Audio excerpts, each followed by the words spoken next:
In this tutorial, we will look at integration with Vitalograph hardware and software for the purposes of spirometry.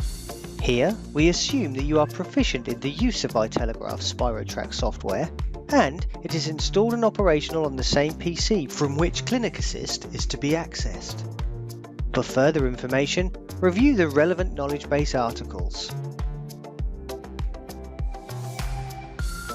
First, ensure you have correctly logged in to the Clinic Assist communicator.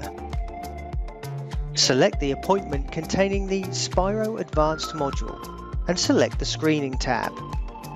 Click the Link to Spirotrack button, which will pass relevant subject data to Spirotrack.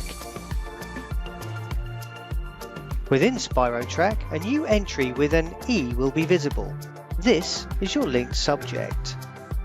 Use this subject to complete the spirometry service within Spirotrack, and when finished, return the results with the relevant date and time.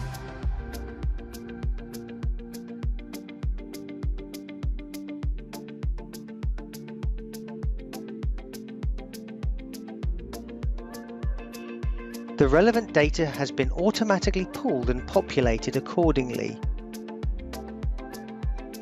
A copy of the Spirotrack results PDF has also been automatically uploaded to the patient file, which you can view at your convenience.